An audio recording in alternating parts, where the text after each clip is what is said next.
In this Pillars of Eternity 2 Deadfire guide, we're going to be taking a look at the Inquisitor class, which is a mixture of Paladin and Cypher. I'll be providing information on attributes, weapons, armor, and most importantly, what abilities to take and how to use them. Please keep in mind that this is my Inquisitor build and that there are plenty of ways you can build this class, and this is not the only one. If you're new to Pillars of Eternity 2 or you just love creating characters as much as I do, then this guide is for you. The Inquisitor is an intriguing class because it blends the martial and healing abilities of the Paladin with the martial and casting abilities of the Cypher. If you're playing this class, then you are most likely going to focus a portion of your time dealing damage with weapons, with a varying amount of spell casting depending on which Cypher subclass you chose.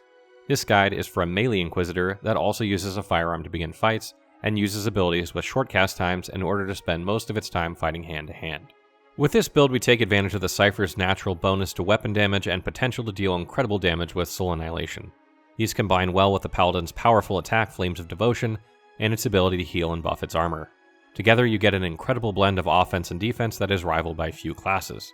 One fantastic aspect of this build is that later in the game, you'll gain access to Virtuous Triumph, which allows you to gain resources back when you kill enemies. I chose Bleak Walkers for my Paladin subclass in order to increase the damage of Flames of Devotion as well as add another damage type. The beautiful thing about adding burn and corrode damage is that it does so after all other calculations have come into play, so these sort of bonuses are the most powerful in the game. The Soulblade subclass from Cypher was an easy choice here because most of our damage is going to come from weapon attacks, and Soul Annihilation is hands down one of the best single target damaging abilities in the game. It does require melee, however, which is a big part of the reason we will be engaging foes regularly. Because Flames of Devotion hits so hard, we charge this up extremely fast and use it often. We'll also mainly be casting shred spells, and Soulblade gives a discount on their focus cost. Concentration when you down an enemy with a melee weapon is just an added bonus. I actually use 2 or 3 weapons for this build, and first up is the Arquebus, which has extremely high damage and range. I usually begin combat with this weapon and strike with Flames of Devotion. This usually charges up Soul Annihilation a good ways, and I will either fire a second shot to fill it completely if I have time, before enemies reach me. If not, I will then switch to Morningstar or Greatsword and Soul Annihilate the living daylights out of whatever just came near me. This will generally one-shot most enemies, but if not, I strike with Flames of Devotion again to finish them off. I alternate between these 2 attacks for best results. A couple of notes here. First, I don't generally switch back to the Arquebus after the first shot or 2 because you will not only have to recover, but you will then have to reload, which takes time. However, you can stay firing at range in some scenarios where you cannot reach your target with melee, or where it just makes more sense to keep shooting, like after you've obtained Stoic Steel. And second, I used the Morningstar earlier on in the game because Greatswords have low penetration and S-Stocks deal the same type of damage as the Arquebus, pierce damage. By taking the Morningstar, I get more penetration and also crush damage in case an enemy is immune to pierce damage, like skeletons.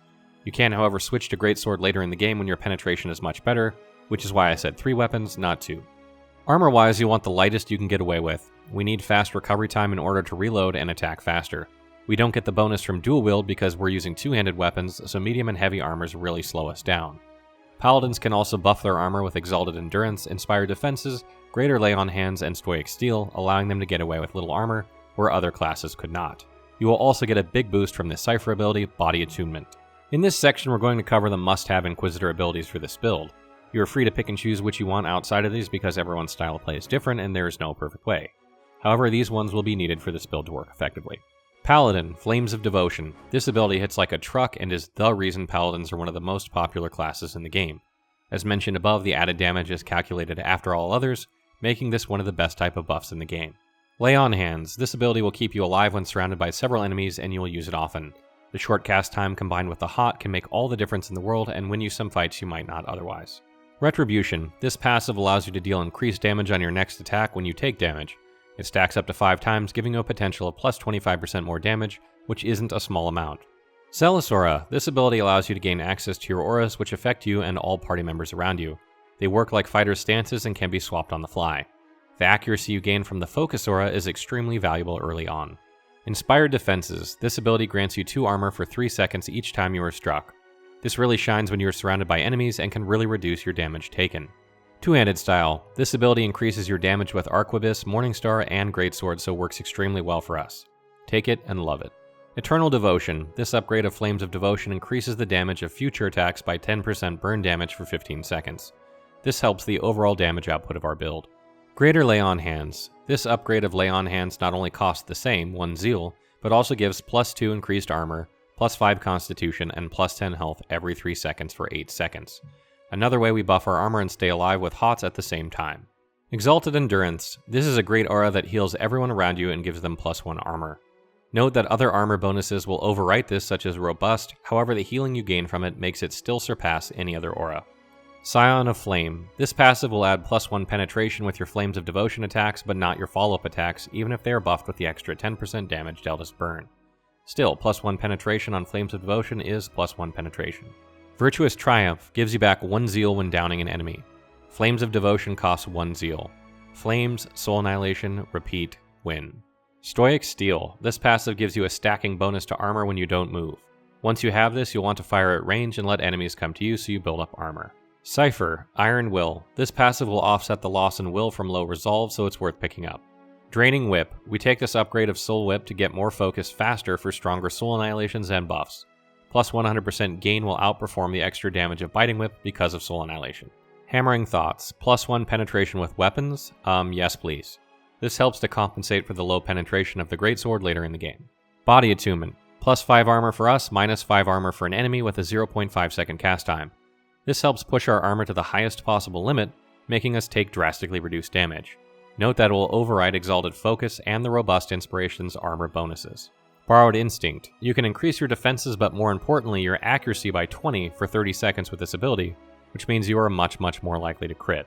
Keen Mind. This passive allows you to begin combat with more focus, which will allow you to buff with Body Attunement immediately after firing your Arquebus, or even before if you wish. Echoing Horror. This passive allows you to frighten a nearby enemy when you down one. This further prevents damage to you, and you'll be downing enemies often.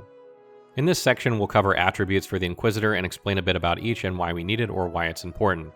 The Inquisitor build needs Dexterity, Perception, and Constitution. Might, Intellect, and Resolve are not really needed, and Resolve should be dumped for extra attribute points since Paladins have high defenses, and Ciphers can provide extra will defense. Dexterity reduces your recovery time and your reload time, and we need to attack often and buff quickly to get back to killing things. This is particularly important for this build because we are not dual wielding and therefore don't reduce our recovery time just from our weapons. Arquebuses also have extremely long reload times, and we want to shave as much time off that as we can. Perception is important because we want to connect with our attacks or we don't gain focus, and we especially don't want to miss when using Soul Annihilation or we'll lose out on tons of damage. Note that if you graze with Soul Annihilation, you lose half the damage it will deal. Perception also helps with a few spells we cast, so it's an overall good stat for any Cypher build. Constitution helps to give us a big health pool, which prevents enemies from taking us down quickly while they chip away at us. Because we have such high armor, we can withstand tons of enemies at once while healing with Lay on Hands and striking for huge numbers with Soul Annihilation. Final tips. You do not gain focus when out of combat. This means that if you're stealthed and you fire your Arquebus, you may kill your target and you will have reduced reload time from being in stealth, but you will not gain focus for this shot.